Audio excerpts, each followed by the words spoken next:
As stainless awareness is that which is doing everything, there's absolutely nothing that is excluded from that awareness.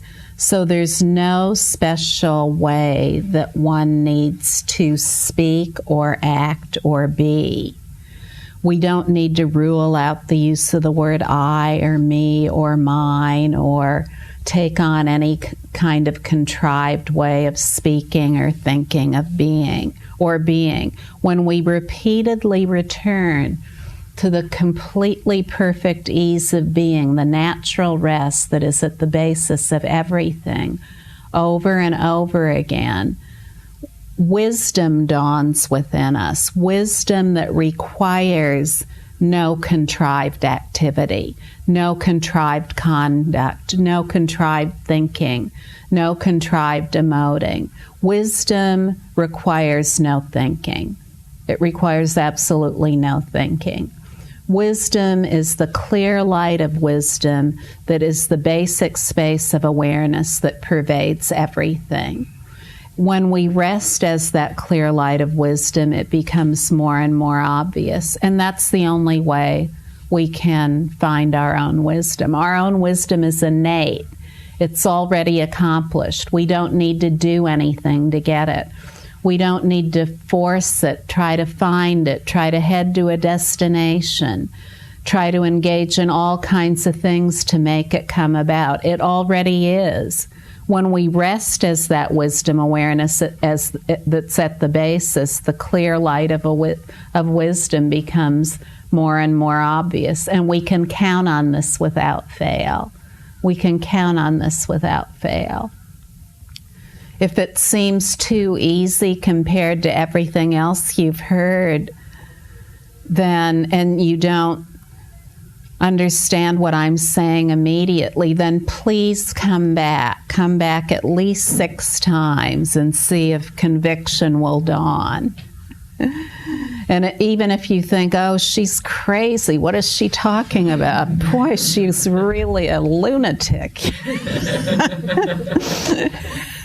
If this were true, then it couldn't possibly be true. It's just way too easy. Well, please come back at least 6 times and just open up your mind and see if something is sparked within you. You know, I've been called all kinds of things, so it doesn't matter to me what you think about me. You know, some people say I'm a lunatic and I'm crazy. Other people say I'm the Einstein of consciousness. But, you know, to me, it's all equal. It doesn't matter. All there is wisdom awareness appearing as lunatics and Einsteins. So, you know, to me, it's all absolutely equal. I don't need to take myself to be anything. I'm completely contented as I am. So throw anything you want at me. Anything you think about me is okay by me.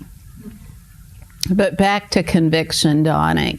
Just to place yourself in this circumstance where undeniable truth is spoken about, even if you think it is a little weird or oddball. Come back again and again. Come at least 6 times. And in that, it's very likely that a spark, at least a spark, if not a wildfire of understanding, will awaken in you. You see, who we are, it's already given. It's already super complete in itself. Everything about us is benevolent and superbly helpful. And when we have that reinforced over and over again in a very simple way, it begins to dawn on us, just the way this idea of a personal identity dawned on us through repetition. We're all okay. That's really all I'm saying. We're all okay. No one's ever been un-okay. And if you think that you're un-okay or that you need to change in some way to be okay, then please understand that nothing need be done. Your okayness will dawn within you. And that okayness more and more will be a perfect expression of wisdom and compassion. The wisdom and compassion that's already complete in here. Wisdom awareness is absolutely timeless. It's not stuck anywhere in time or in any kind of history or historical figure. Wisdom awareness is naturally appearing right here.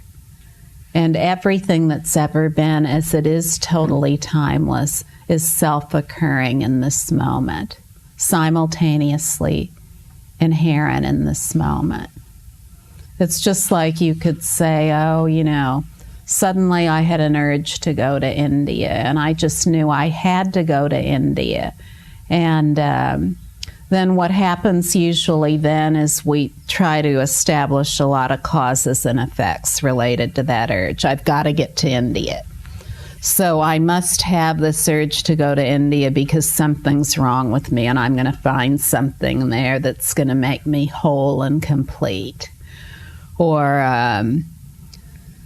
you know, I've got to go to India to visit my parents, or because I want to live there, or whatever it is. But all of this attribution of cause and effect, it has no substance of its own. You see, there all these labels that we apply to everything, they've never applied to anything. This is what we're sharing here today. This is the message we're sharing here today. And when we stop holding to these labels, then more and more we have a decisive experience of our own super completeness. The whole idea that we're not super complete comes about when thoughts appear, and then we use our awareness, we make the choice to use our awareness to hold on to or try to keep those thoughts and decide that they're either good or bad. And then through discriminating like that, we reject some thoughts and accept others. So the whole process of feeling ill at ease comes about just through that simple choice, the most important choice we can ever make.